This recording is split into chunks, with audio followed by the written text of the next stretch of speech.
क्या आप लोग जानते हैं कि समुद्र मंथन में से कौन से 14 रत्न निकले थे और क्यों शंकर जी को हम कहते हैं नीलकंठ और क्यों शंकर जी अपने सिर पर चंद्रमा को धारण करते हैं? इस वीडियो में हम यह सब जानेंगे। समुद्र मंथन क्यों हुआ और कैसे हुआ, इसका वीडियो पार्ट 1 हमने बना दिया है और उसको देखने के लिए आप डिस्क्रिप्शन बॉक्स में जाकर दी गई लिंक पर क्लिक करते हैं। तो चलिए जानते हैं कि समुद्र मंथन में से कौन से 14 रत्न निकले थे। समुद्र मंथन में से जो पहली चीज़ निकली थी वो कोई रत्न नहीं था, बल्कि वो था हलाहल यानी विष जहर। यह कालकूट नामक हलाहल था। यह इतना खतरनाक था कि सारे देव और दैत्य इसके प्रभाव से जलने लगे थे। 10 दिशाएं भी जलने लगी थीं। सब लोग परेशान हो गए थे कि इस विष का यदि अभी कुछ नहीं किया गया तो सारे पेड़ पौधे जीव जंतु खत्म हो जाएंगे। तब देव और असुरों ने मिलकर शिवजी से प्रार्थना की। तब शिवजी ने अपनी हथेली में भरकर उस विष को पिया। माता पार्वती ने अपने हाथ से उस विष को भगवान शंकर के गले में रोके रखा, जिससे कि वह उनके शरीर में नहीं जा पाए, और इस तरह उस विष को शिवजी ने अपने कंठ यानी गले में धारण किया और सभी लोगों को बचा लिया। उस विष के कारण शंकर जी का जो गला है वो नीला हो गया था, इसलिए हम शिवजी को नीलकंठ भी कहते हैं। नील यानी नीला और कंठ यानी गला, नीलकंठ यानी जिसका कंठ नीला है। तो इस तरीके से शंकर जी का जो नाम है वो नीलकंठ पड़ा। कहीं कहीं ऐसा भी वर्णन है कि जब भगवान शंकर ने उस विष को पिया तो उसकी कुछ बूंदें धरती पर गिर गई थीं, और ऐसा माना जाता है कि सांप, बिच्छू और अन्य जहरीले जानवरों का जन्म उसी विष से हुआ है। हलाहल विष के बाद दूसरे स्थान पर जो समुद्र मंथन से निकली वह थी कामधेनु गाय।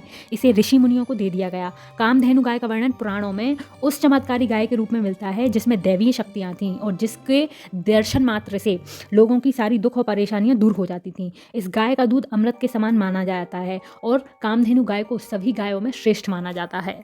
नंबर 3, समुद्र मंथन में से जो तीसरी चीज निकली थी वह थी उच्चश्रवा घोड़ा।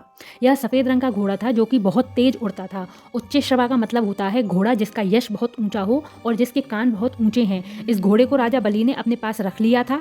बाद में यह इंद्र के पास आ गया था। नंबर 4, समुद्र मंथन के दौरान चौथे नंबर पर ऐरावत हाथी निकला था। ऐरावत हाथी सफेद रंग का था और इसके 4 दांत हैं। ऐरावत हाथी को देवराज इंद्र ने अपनी सवारी के रूप में अपने पास रख लिया था। नंबर 5, समुद्र मंथन से 5वें नंबर पर कौस्तुभ मणि प्रकट हुई थी, जिसे भगवान विष्णु ने अपने हृदय पर धारण किया था। यह बहुत चमत्कारी मणि थी।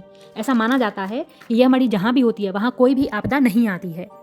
नंबर 6, 6वें नंबर पर समुद्र मंथन से कल्पवृक्ष निकला था। पौराणिक मान्यताओं के अनुसार यह एक ऐसा पेड़ है जो सभी इच्छाओं की पूर्ति करने वाला होता है। देवताओं द्वारा इसे स्वर्ग में स्थापित कर दिया गया था। नंबर 7, समुद्र मंथन के दौरान 7वें नंबर पर रंभा नाम की एक अप्सरा प्रकट हुई थी। यह अप्सरा बहुत ही सुंदर थी और वह स्वयं ही देवताओं के पास चली गई थी। बाद में सभी देवताओं ने रंभा को इंद्र को सौंप दिया था और जो कि बाद में उनकी सभा की प्रमुख नृत्यांगना बन गई। नंबर 8, समुद्र मंथन से 8वें नंबर पर लक्ष्मी जी प्रकट हुई। क्षीर सागर से जब देवी लक्ष्मी प्रकट हुई तब वे एक खिले हुए सफ़ेद कमल के आसन पर बैठी हुई थी। उनके शरीर से दिव्य तेज निकल रहा था और उनके हाथ में कमल था। देवी लक्ष्मी ने स्वयं ही भगवान विष्णु का वरण कर लिया था। नंबर 9, समुद्र मंथन से 9वें नंबर पर बारूणी यानी मदिरा यानी शराब निकली थी।